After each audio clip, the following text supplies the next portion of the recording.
All right, welcome to another episode of Piecing It Together, the podcast where we take a look at a new movie and try to figure out what movies inspired it. And hopefully you already listened to our most recent episode on the film Bloodshot, the new Vin Diesel action comic book movie that was pretty much the last movie to open in theaters before everything shut down, and one of the first movies to get released for rental immediately for $19.99 through the streaming services.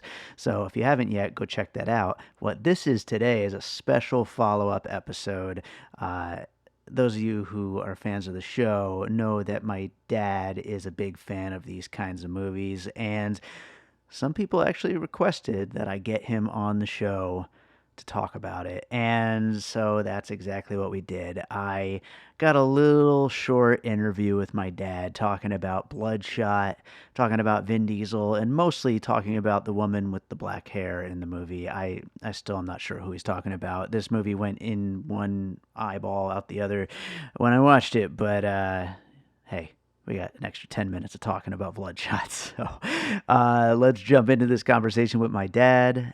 And as a reminder, if you want to hear us get into all the puzzle pieces and all that stuff, make sure to go back to our most recent episode where we do break that down with guest Sean Malloy. Okay, Dave. Yeah. It's been a while since I've spoken to you. Uh-huh. So we're going to be talking about a certain movie. Yes. Right off the bat, I'm going to tell you that Vin Diesel was great in it. Okay. All right? What did you think? What's the name of the movie? I don't know. Gone with the Wind. Oh, yeah. Clark Gable was fantastic in that, wasn't he? Yeah. But I'm right on money, right? Yeah. Who was the black-haired girl in the Vin Diesel movie? I don't know the names of anyone in the movie except Guy Pearce and Vin Diesel. Guy Pearce was in that? Guy Pearce was the bad guy. Oh. Well, he was the, Now let's get back to this movie we're supposed to talk about. Yes. What's the name of the movie? It's called Bloodshot. Bloodshot. Oh my God. That's the one with Vin Diesel. That's the one with Vin Diesel. I was saying that as a joke. Uh-huh. That's the movie that has the black-haired girl in it that I'm in love with. Who is she? I don't know. If you're listening at home, write in and let us know. Please, let us know. Forget the blonde. I mean, the black-haired girl. That's the one I like. She's going to be a star or whatever, you know. So, were galaxy. you going to see this in the theater before all the theaters closed? Yes. Yeah? Yes. And are you Like happy you were able to see it at home? Like I usually do. Yeah, you see most of these big action movies in the theater. Am I happy that I've seen it at home? Yeah. No, I'm not happy at anything at home. Good answer. Yeah, definitely. I mean, I would go to see my wife's obituary, but I mean, hi son, how are you? Don't say it, you can't curse. You can curse. Anyway. But where do you think this fits in as far as Vin Diesel movies are concerned, with the Fast and the Furiouses and the Triple X and all that? Okay, I don't think it fits in with the Fast and Furious or the Triple X. I think this is more of a futuric type thing. Uh-huh. The others are now, right? It's like most likely now. Uh-huh. So I would say no, it doesn't fit in. Okay. I think he did one movie a long time ago that also didn't fit in. Riddick. Riddick. Okay, it could fit in with Riddick. Yeah. Okay? Now, but it doesn't fit in with this Fast and the Furious. Do you think it's going to get a fan base like the Fast and Furious in those? No.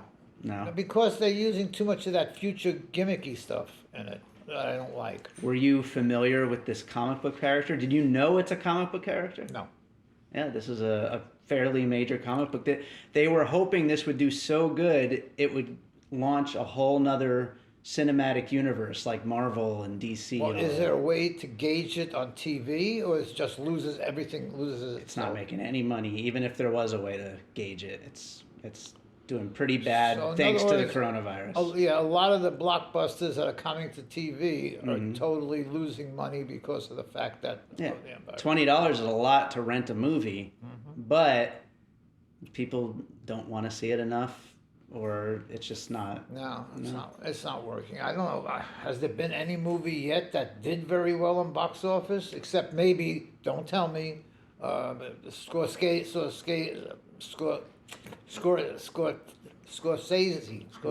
That's the guy. Okay, that's the guy. Well, that doesn't make money. That's a little bit different. That's Netflix. Yeah, so we're back. We got cut off there. Battery died, but we're back on. So, how'd you like the movie? You haven't said that yet.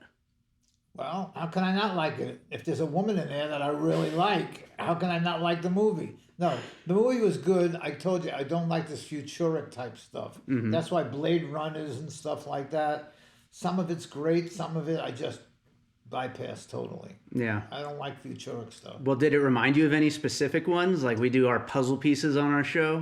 Blade Runner and Yeah. stuff like that. Yeah. What about, because it is a comic book thing, what about any comic book movies? Comic book movies. No, I'd most likely stay away from it. You know, I mean, not Lucas Cage and not Jessica Jones and not people like that, because that's in current day Harlem and this and that and everything else. I like that. Yeah. When you get into futuric stuff, it's like, it feels like it's too made up, you know? Are you a Vin Diesel fan? Sure, Yeah? sure. I mean, I go to see all those movies. They're blockbusters. Doesn't hurt that The Rock's in them too, you know? So you like The And Rock better Jason- than Vin Diesel? About equal, but I like Okay. Jason much better than both of them. Jason Statham? Yeah. Would this have been better with Jason Statham in it? Was he in it? I don't think so. Okay. Yes. Yes. No, it's still futuric.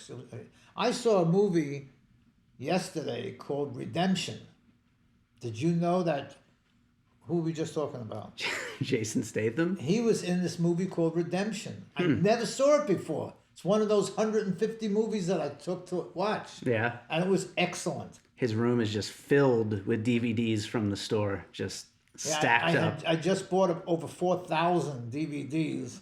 And I decided to take home about 1,000. This was a week or two before the virus. So I'm glad I took them home. Otherwise, I really go stark crazy. How are you enjoying being at home? And it has its moments. You know, very few, but it has its moments. Yeah. Mom, how are you doing over there? I'm fine, thank you. All right. Well, Just feed them. Feed them, that's all. Hawk, I hear the voice from the sewers. all right, Dad. Well, thank you, and we will.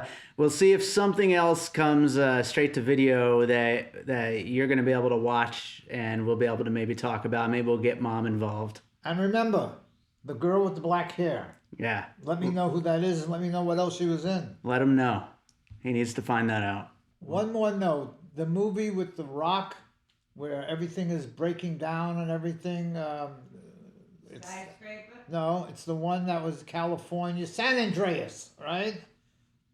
Tell me who the wife and the daughter. What a team. I'd go see a movie with them in it. Forget The Rock. Hi, this is Trax Records here on 2909 South Decatur.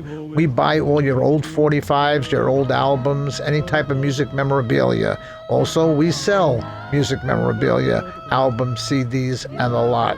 Come on down to Wax Trax, 2909 South Decatur, or give me a call at 702-362-4300. Thank you very much. All right. I hope you enjoyed that conversation with my dad. Totally ridiculous little side thing here. Not what we normally do on the show, but I always love having my parents on whenever possible. And of course, I just played that Wax Trax advertisement. We are, of course, closed, as all non-essential businesses in Nevada and most states are. But, just figured I'd give a shout out to the store. So we, of course, are on all the major podcast apps. So we would appreciate it if you subscribe to Piecing It Together wherever you listen to podcasts. And you can, of course, rate and review us on Apple Podcasts and Podchaser, and now on Podcast Addict as well. So go ahead and do that. Follow us on social media at Piecing Pod, and join the Facebook group Popcorn and Puzzle Pieces. So that does it for today. I guess I will close out with a piece of music for you guys. Let's play a classic piece. Let's go back. Let's go back to my first album, Echoes in the Dark, and play a track. Let's play Inside of Us All. This is a good one. So I always love this track. Let's play Inside of Us All, and we'll be back with more regular episodes of Piecing It Together coming up real soon.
and all points west.